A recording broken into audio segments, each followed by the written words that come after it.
원래 오늘 설교는 되게 고민이 많았습니다. 5장, 6장, 7장이 급격하게 이제 이어진 하나의 클라이막스이기 때문에 한 번에 이야기하는 게 맞는 것 같은데 준비하다 보니까 내용이 뭐 1시간이 훌쩍 넘어가게 돼요. 그래서 어떻게 할까? 밥은 12시에 먹는 게 정석인데 그래서 앞부분을 조금 따로 빼두었습니다. 다음 주부터 이어지는 이야기 계속 연결되는 그런 본문들이지만 오늘은 특별히 5장 1절과 8절까지만 보면서 좀 이 안에서 우리에게 주시는 또 하나님의 마음, 하나님의 뜻을 발견하면 좋겠다 싶습니다. 오늘 본문인 에스더 5장은 에스더가 3일간의 금식을 마친 후에 이제 이어지는 그런 장면이죠. 금식 후에 에스더는 아하수에로 왕에게 나갑니다. 예, 왕이 부르지 않았는데도 아하수에로 왕에게 나가는 에스더의 모습에서 그녀의 변화가 느껴집니다. 이전에 에스더는 민족을 살리는 일에 굉장히 소극적인 여인이었습니다. 자신의 처한 형편을 탓하고 스스로 합리화했었지요. 모르드게가 모든 유다인을 대신해서 왕에게 가서 고하라 라고 말했을 때 에스더가 한 말 여러분 기억하세요?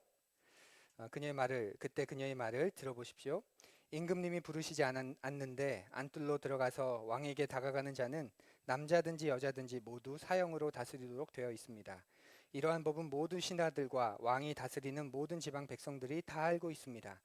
다만 임금님이 금으로 만든 규를 내밀어서 목숨을 살려주실 수는 있습니다. 그런데 임금님이 나를 부르지 않으신 지가 벌써 30일이나 되었습니다. 모든 유다인들 다 죽는다. 아버지 나도 죽는다. 그 말 앞에 그러니 왕에게 가서 사정을 아뢰라. 그 말 앞에 에스더는 그래야 되겠다가 아니라 지금 왕이 나를 찾지 않고 있는데 그리고 부르지도 않는데 가면 죽는데 그렇게 굉장히 소극적인 여인이죠. 그런데 3일 금식 후에 에스더는 변했습니다. 결정되기 전까지는 머뭇거렸을지 모르지만 일단 결정되고 난 후에는 마치 자신이 그것을 원하고 결정한 것처럼 적극적으로 행동하기 시작합니다. 그렇게 에스더는 변합니다. 사람은 여러분 변합니다. 그죠? 사람은 변합니다. 자기가 안 변한다고 혹은 자기가 변하기 싫다고 사람 변하지 않아요. 그렇게 말씀하지 마십시오. 사람은 변합니다. 그리고 그래서 우리 보고 성화되어 가라고 말하는 거죠. 성화된다는 게 변한다는 거죠. 제 아내가 성령 충만해서 저한테 한 한마디의 말이 제게 계속 남아 있습니다. 저는 그게 성령님의 임재라고 보는데 20년 가까이 살면서 처음 들은 말입니다. 당신 내 말 들으려고 참 애쓰는 것 같아. 성령께서 하신 말씀입니다. 변한 거죠. 제가 생각해도 저 많이 변한 것 같습니다. 전에는 해답을 제시해주고 뭔가 판단해주고 판결해주고 그러니까 이건 이런 거야 그렇게 하려고 했다면 이제는 그런 마음이 너무나도 불쑥불쑥 일어나는데 계속 내리고 듣고 나는 아무런 지혜가 없는 사람인 것처럼 들으려고 애를 쓰게 됩니다. 사람은 그렇게 변하지 않습니까? 예, 그리스도를 만났는데 내 인생의 주인이 바뀌었는데 하나님을 진짜 내 아버지로 내가 섬기기 시작했는데 사람이 바뀌지 않는다. 그런 말은 그 자기가 안 변하기 때문에 혹은 변하기 싫기 때문에 그저 핑계거리로 하는 말일 뿐이지요.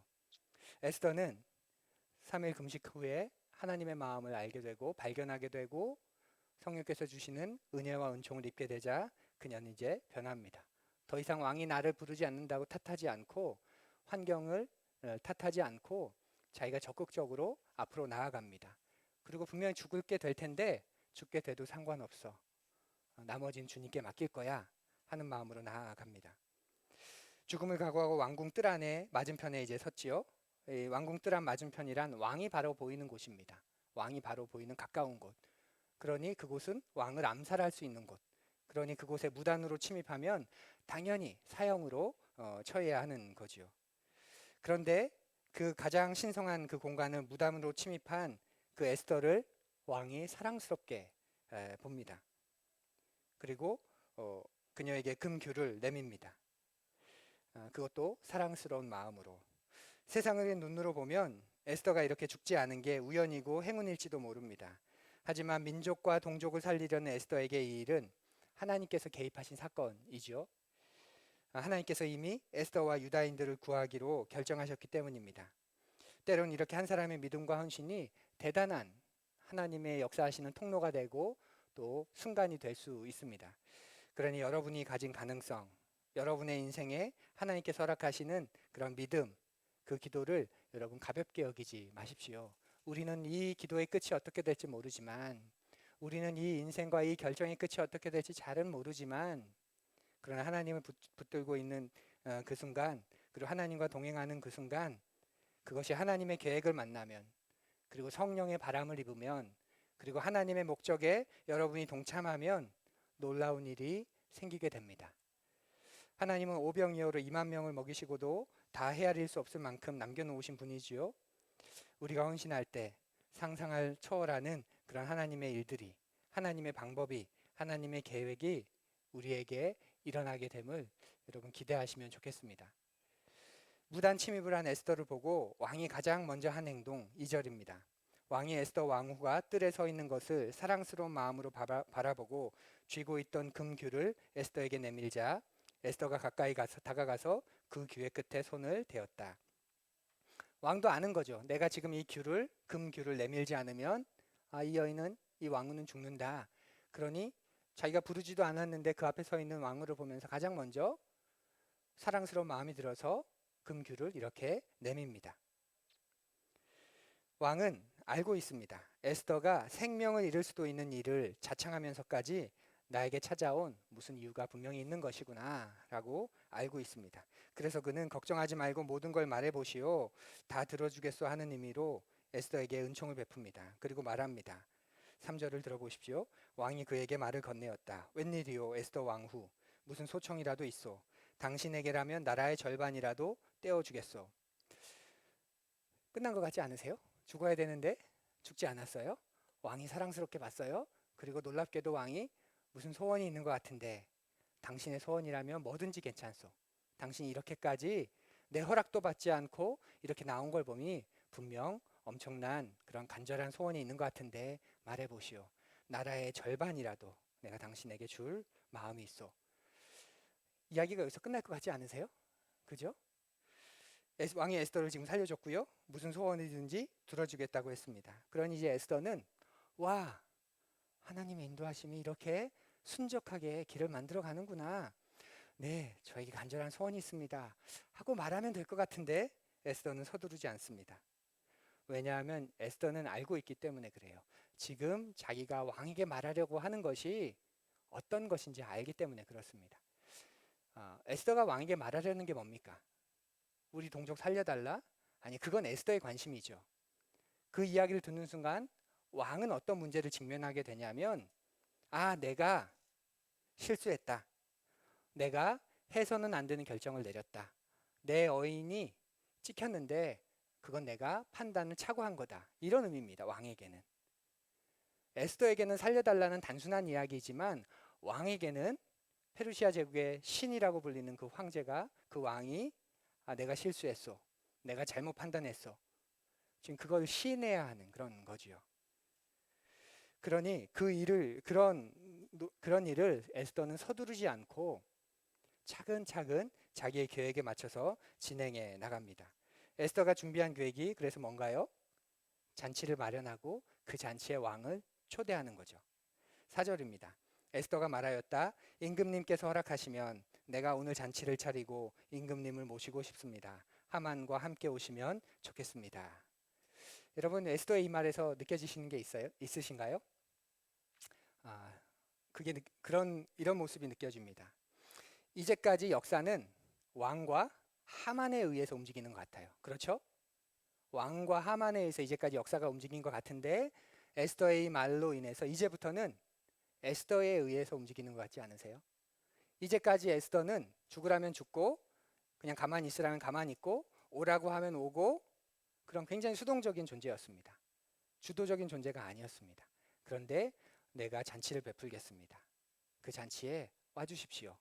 하만과 함께 와주십시오. 이러면서 이제는 에스더의 계획에 의해서, 에스더의 주도권에 의해서 움직이게 됩니다. 이제까지 왕과 하만은 명령을 내리는 존재가 아니라 이제부터는 명령을 따르는 사람으로 바뀌는 거지요. 그리고 에스더가 명령을 내리는 사람이 됩니다. 반전도 이런 반전이 없는 것 같아요. 그리고 그런 부탁에 왕의 반응이 참 재미있습니다. 왕은 에스더에게 잔치를 준비했다는 말을 듣자마자 곧바로 하만을 부르라고 합니다.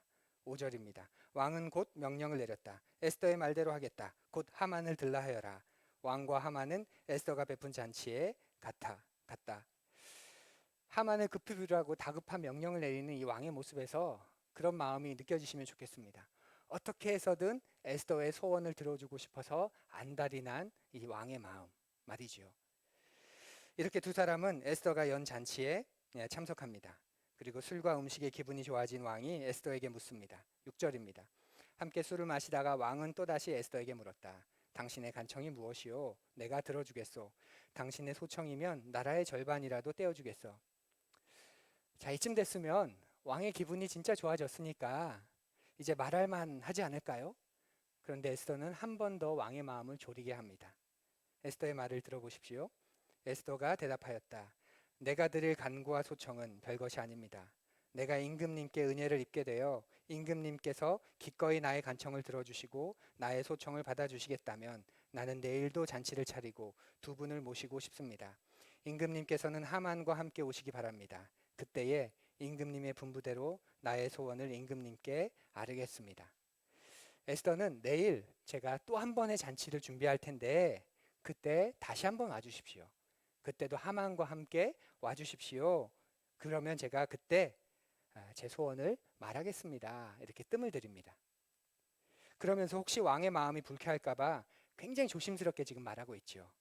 제가 임금님께 은혜를 입었다면, 임금님께서 저의 간청을 들어주시고 싶으시다면, 임금님께서 저의 소청을 받아주시고 싶으시다면 굉장히 겸손한 언어를 계속 말하면서 제 부탁을 들어주시면 좋겠습니다.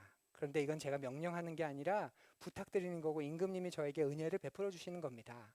제가 임금님에게 은혜를 입은 사람이라면 임금님께서 저의 간청을 들어주고 싶으시다면 저의 소청을 받아주신다면 이렇게 뜸을 들이면서 한 번 더 그 잔치에 와달라고 말을 합니다.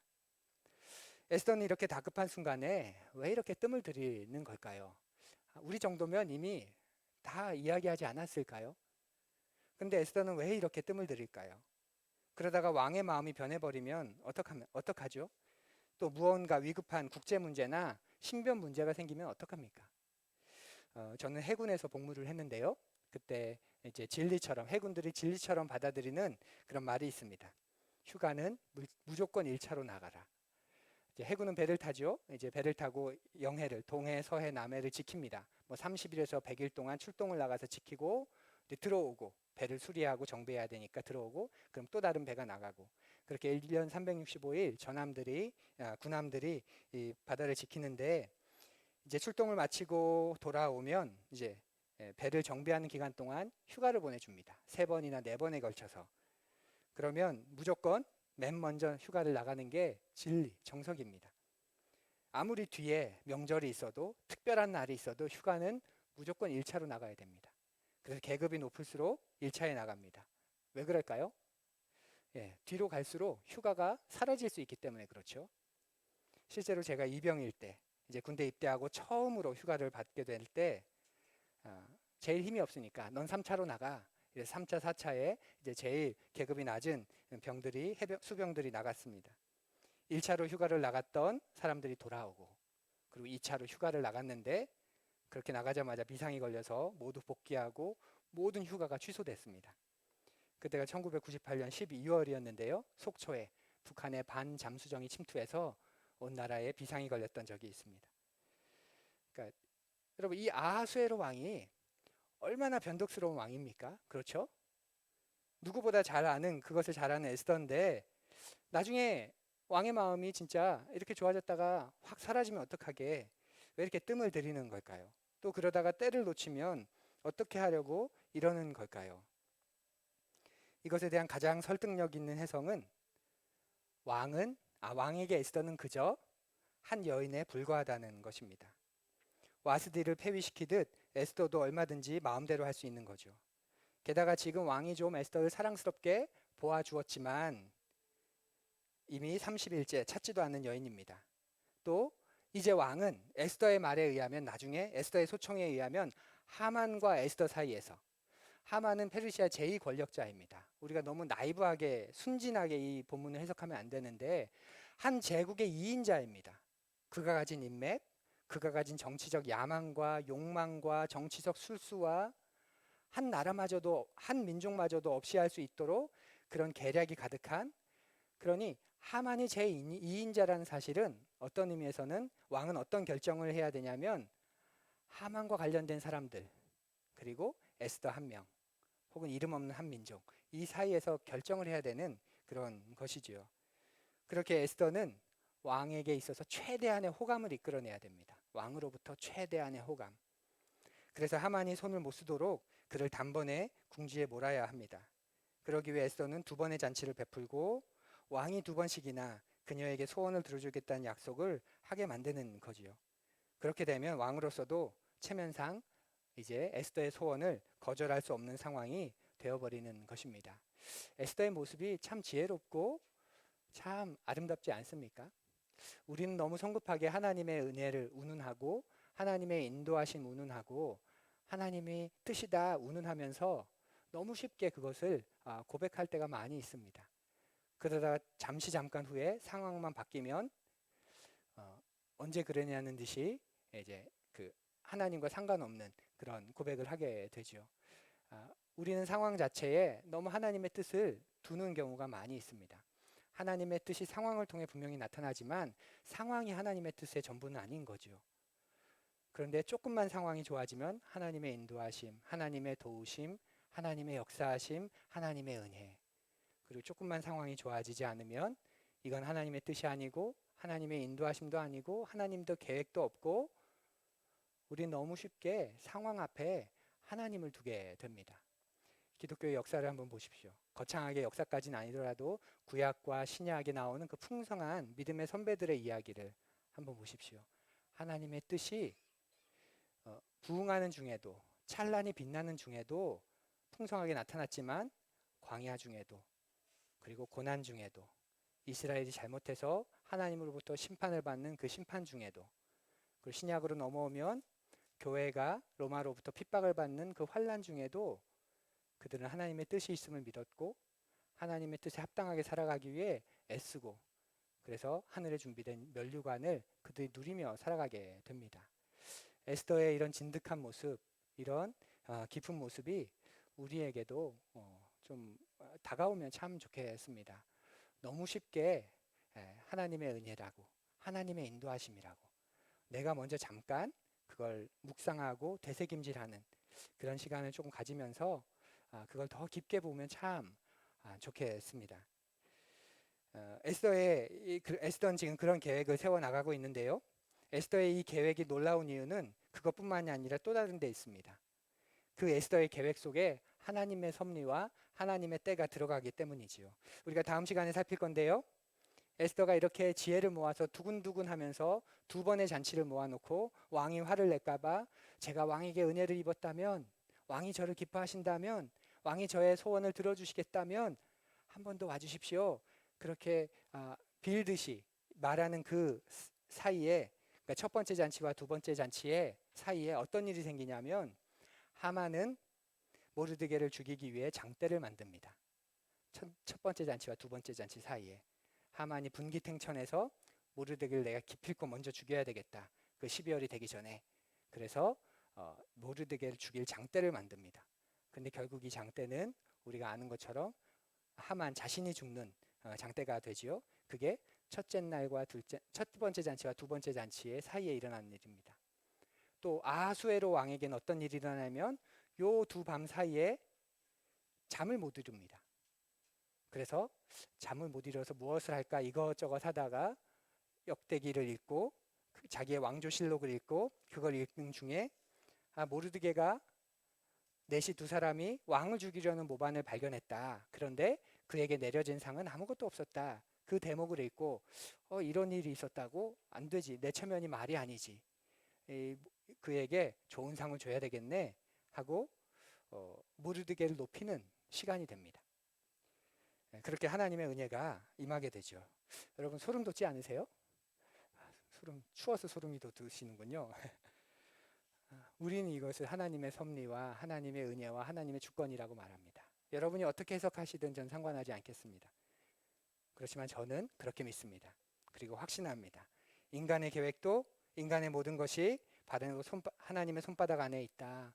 에스더는 에스더 나름의 최고의 가장 조심하면서 자신의 온 지혜를 다해서 자신이 지금 왕에게 말해야 하는 것이 왕에게 있어서 얼마나 정치적인 타격을 입고 얼마나 갈등할 수밖에 없는 결정인지 알기 때문에 최대한 왕의 호감을 사려고 준비해서 움직이는 그 사건 속에서 하나님은 하나님의 계획, 그래서 에스더는 생각하지도 않았던 하만을 통한 아하스를 통한 하나님의 방법들이 또한 이어지고 있는 것이지요. 하나님께서 에스더와 함께하고 계시기에, 그리고 하나님께서 에스더를 통해 유다인을 구원하시기로 하셨기에 에스더는 이제 내일이 되면 홈런을 칠 겁니다. 그것도 통쾌한 역전 끝내기 말로 홈런입니다. 이렇게 지고 끝날 것 같았는데 더 이상 회복 불가능했는데 에스더가 끝내기 말로 홈런을 치는 거죠. 그 홈런은 페르시아에서 가장 힘없는 여인인 에스더가 치는 겁니다. 왕후라는 지위는 허울 좋은 감투에 불과할 뿐 왕궁 안에 갇혀 사는 새장 속의 새와 같은 여인에 불과한 에스더가 치는 홈런입니다. 페르시아의 온 백성이 다 하는 유다인이 죽임당하는 일도 유일하게 모르고 있던 여인이 바로 에스더입니다. 왕이 거들떠보지도 않던 여인입니다. 성격이 급하고 변덕스러운 왕의 말 한마디면 하루아침에도 왕후를 박탈당할 수 있는 그런 여인입니다. 그런 그녀가 내일이면 홈런을 칠 겁니다. 그리고 이 게임을 끝낼 겁니다. 야구로 치면 8번 타자의 끝내기 말로 홈런 정도가 아닐까 싶어요. 야구는 총 9명이 하는 경기인데요. 9명의 타자가 이제 타석에 서서 공격을 하지요. 각 타자마다 역할이 있습니다. 우리가 가장 잘하는 타자가 바로 4번 타자죠. 4번 타자.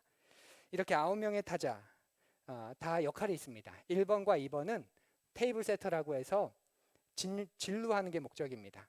그리고 최고로 잘 치는 사람을 3번, 4번, 5번에 둬서 클린업 트리오, 이제 룰을 치우는 거죠. 깨끗하게 홈으로 불러들여서 치우는 3, 4, 5번을 제일 잘 치는 사람, 그리고 6번부터 9번을 말 그대로 하위 타선, 못 치는 놈들 뭐 이런 의미로 하위 타선이라고 부릅니다. 원칙적으로 하면 9번이 제일 못 쳐야 되는데 우리나라에서는 9번은 투수가 서야 되는데 투수 대신에, 투수는 공만 던지면 되고 투수 대신에 치는 타자를 지명타자 대도를 둬서 한 명을 둘 수 있게 합니다. 그러니 당연히 잘 치는 사람을 두겠죠. 그렇게 보면 제일 못 치는 사람이 바로 8번입니다. 8번. 8번 타자 기억나는 사람 있으세요? 4번 타자 그러면 여러 생각 날 텐데 8번 타자에게는 전혀 기대하는 바가 없습니다. 너는 수비 때문에 쓰는 거지 넌 타격 못해도 돼, 이런 거죠. 그래서 제일 못 치는 사람, 가장 중요하지 않은 사람이 8번에 배치됩니다. 그런데 그 8번 타자가 역전 말로 홈런을 친 겁니다. 끝내기 홈런을 치는 거죠. 생각해 보십시오. 얼마나 짜릿할까.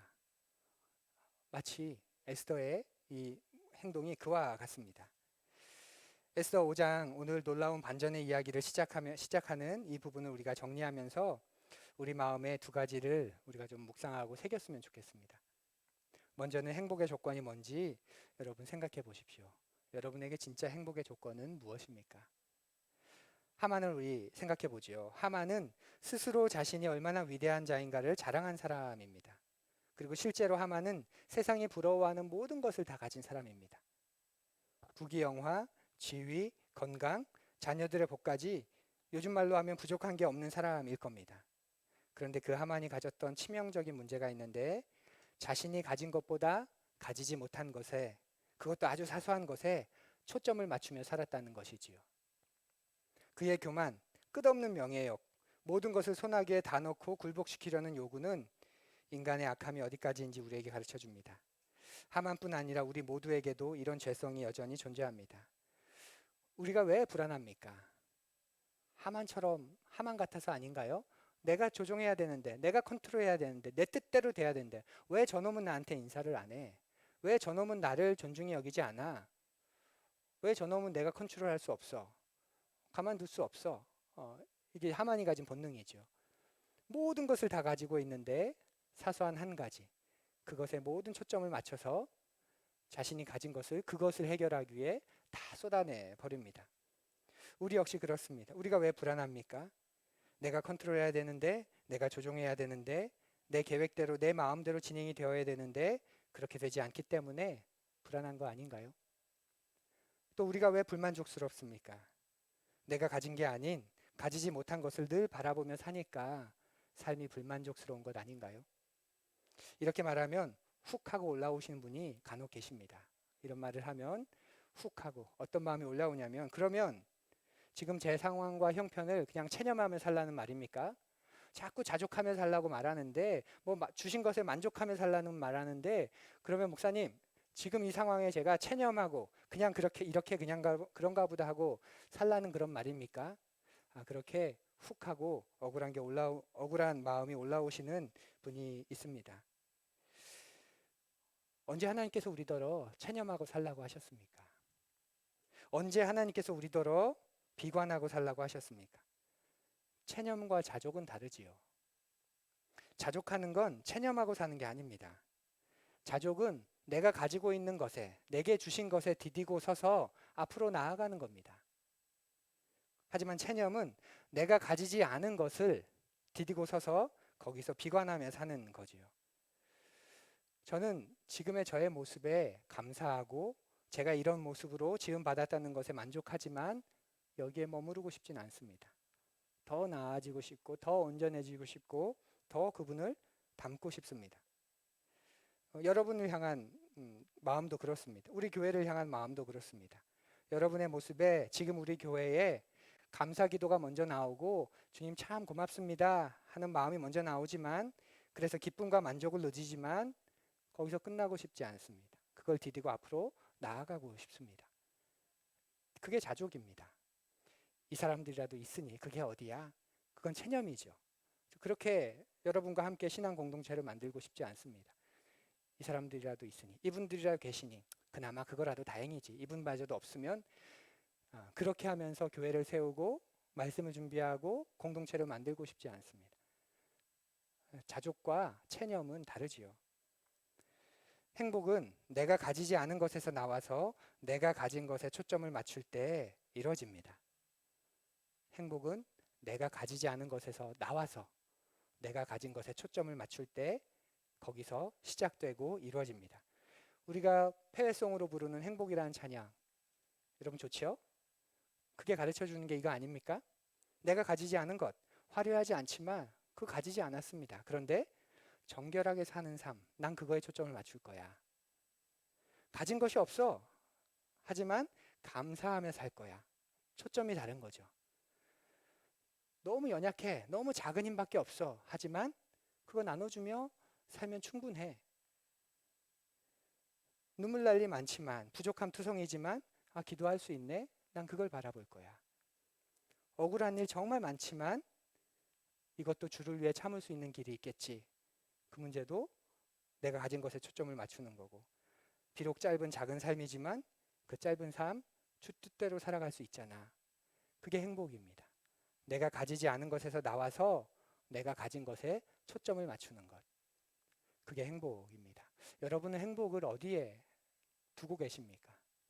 자족과 만족과 감사에서 여러분의 행복이 출발하십니까? 아니면 비관과 체념에서 여러분의 행복의 근거를 두고 계십니까? 하나님께서 주신 복에 초점을 맞추고 살아갈 때 우리는 복을 얻을 뿐만 아니라 우리 존재 자체가 복이 됩니다. 무엇보다 세상은 소유할 수 없는, 세상은 가질 수 없는, 그리고 세상에는 결코 허락하지 않으신 하나님을 우리는 소유했습니다. 그리고 하나님께서 우리를 하나님의 소유물로 삼아주셨습니다. 감히 우리가 하나님을 소유하였고 그 하나님은 우리를 소유물로, belongings, 이게 구약의 소유물이란 어떤 뜻이냐면 장신구입니다. 브로치 같은 거, 목걸이 같은 거. 하나님이 우리를 그 하나님의 장신구로 삼아주셨다는 거. 하나님을 뽐내고 싶은데 하나님이 가지신 그 어미하심과 위엄하심과 그 영광스러우심을 드러내고 싶은데 우리를 장신구로 삼으셨다는 거죠. 우리가 그런 존재라는 겁니다. 그리고 그것을 누구도 빼앗을 수 없습니다. 가장 참된 행복, 영원히 빼앗을 수 없는 행복입니다. 우리의 행복의 조건이 무엇인지 우리가 이 5장 하만의 이야기 속에서 우리가 살펴보고자 합니다. 그리고 두 번째로 하나님이 주시는 명예를 우리가 함께 사모하며 살아가면 좋겠습니다. 에스더서에는 에스더라는 이름이 55번, 55번 나오는데요. 그 중에 왕후 에스더라는 표현이 14번 나옵니다. 그 14번 가운데 2장 왕후가 될 때 한 번 에스더 왕후라는 표현이 나오고 나머지 13번은 오늘 본문 이후부터 나옵니다. 5장 이후부터. 2장부터 왕후가 되었는데 침묵하고 왕후가 될 때 딱 한 번 쓰고 그 다음은 그냥 에스더 에스더 에스더 에스더 하다가 오늘 5장 본문부터 왕후 에스더가 라는 말이 계속 반복됩니다. 어떤 의미가 있을까요? 에스더를 기록한 저자가 이런 표현의 변화를 통해서 우리에게 하고 싶은 말이 있는 게 아닐까요? 에스더는 분명 왕후의 신분이었지만 이전에는 그저 페르시아의 왕후였다면 이제는 왕후라는 신분으로 하나님 나라를 섬기는 하나님의 종으로서 인정받았다는 걸 말하고 있는 거 아닐까요? 너 진짜 왕후야. 그 나라의 왕후일 뿐만 아니라 내 나라의 왕후야 라고 말이지요. 진정한 명예 하나님이 주실 때에만 영원합니다. 진짜 내가 어떤 사람인지는 하나님 앞에 그래서 서야 나타납니다. 이렇게 우리가 주일에 나이스한 복장, 나이스한 표정, 가장 절제된 언어로 만나는 우리 진짜 우리가 아니지요. 가정에서, 일터에서, 일상에서 만나는 내가 진짜 나입니다. 아무도 보는 이 없을 때 그때 내가 진짜 나입니다. 우리에 대한 최종 판단, 평가 우리를 지으신 주님이 하십니다.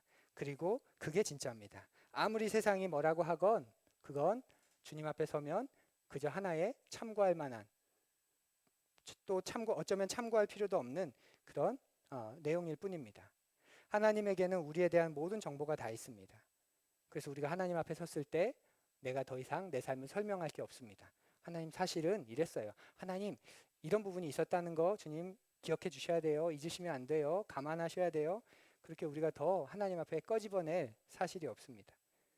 주님 그분이 우리의 삶의 모든 정보를 다 알고 가지고 계시기 때문입니다. 그렇기에 주님이 주시는 인정, 주님이 주시는 칭찬 그것을 사모해야 합니다. 여러분 사모하십니까? 정말 그것을 기대하고 사모하십니까? 그런 문장을 하나 여러분이 만드시면 좋겠습니다. 내가 하나님 앞에서 받고 싶은, 듣고 싶은 그 한 문장. 천국 가면 상급이 있다고 하는데 그 상급 하나님의 한 문장이면 족하지 않을까요? 천국 가면 내 창고가 있는데 그 내 창고에 금은보화 가득 차게 원하신다면 그런 믿음으로 계속 채워달라고 하시지만 저는 천국 갔을 때 하나님과 함께하는 그 나라에 저의 창고가 비어 있어도 그곳이 천국인데 괜찮습니다. 뭐 정광승 손현주 현재는 면류관 쓰고 다니고 나는 목사였는데 면류관이 없어도 괜찮습니다. 주님이 주시는 그 한 문장, 그 한마디가 있으면 전 그것으로 족할 것 같습니다. 저에게는 그 한 문장이 있습니다. 여러 번 나누었는데 이 세상을 떠나 제가 하나님 앞에 섰을 때 제가 그 한마디 듣고 싶습니다. 아들아, 야 맡아줘서 고맙다. 너한테 맡기길 참 잘했다. 내가 너한테 맡겨서 행복했어.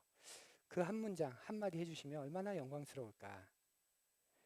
그 안에는 저의 아내가 있고 아이들이 있고 또 여러분들이 있습니다. 그냥 이 세상을 살면서 나 혼자 살아가는 존재가 아니라 내가 누군가를 책임지고 맡고 그 인생을 빛나게 해주고 사라지는 존재로 하나님은 우리를 보내셨는데 그렇게 맡겨주신 사람들 너한테 맡겨서 행복했어. 너한테 맡기길 정말 내가 잘했다고 생각해. 그 한마디면 얼마나 행복할까. 저는 그 말이 가장 듣고 싶은 말이고 가장 듣고 싶은 칭찬입니다. 여러분이 듣고 싶은 칭찬은 무엇입니까? 그런 문장 하나 만드시면 좋겠습니다. 하만은 찰나적이고 상황에 좌우되는 명예로 자신을 드러냈지만 에스더는 하나님이 주시는 명예를 선택했습니다. 그리고 자신의 존엄을 거기에 걸었습니다. 사랑하는 푸른이 여러분, 여러분은 어떤 명예를 선택하시겠습니까? 이번 한 주간 그리고 여러분에게 허락된 인생 속에서 어떤 명예를 가지기 위해 애를 쓰시겠습니까? 어쩌면 여러분이 한 번도 생각해보지 않은 질문일 수 있습니다. 왜냐하면 명예가 땅에 떨어진 시대이기 때문에 명예를 위해 산다는 건 굉장히 비현실적인 것 같거든요. 근데 우리는 그 명예를 위해 사는 사람입니다. 하나님께 들을 그 한 문장, 그 한 문장을 듣기 위해 그게 나의 존엄을 표시하고 나의 존재를 규정짓고 내가 어떤 삶을 살았는지를 비로소 빛나게 하는, 우리는 그 명예를 가진 사람입니다. 그런데 우리가 이것을 잘 생각해 보지 않아요. 그냥 잘 살면 되는 거지. 남들처럼 살면 되는 거지. 인생 뭐 별거 있냐? 이렇게 살다가 때 되면 가는 거지. 그냥 남 해코지하지 않고 나쁜 짓 하지 않고 그냥 착하게 성실하게 살면 되는 거지. 그런데 우리가 부름받은 인생은 그런 인생이 아닙니다.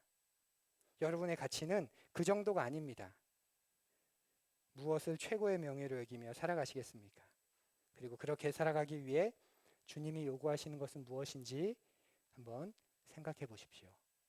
그리고 그렇게 우리가 살아갈 때 이제부터 하나님이 5장부터 왕후 에스더라는 말이 계속 나오는 것처럼 하나님이 우리 그렇게 인정해 주시고 주목해 주시고 우리를 끌고 가시는 그런 삶이 되면 참 좋겠습니다. 우리 잠시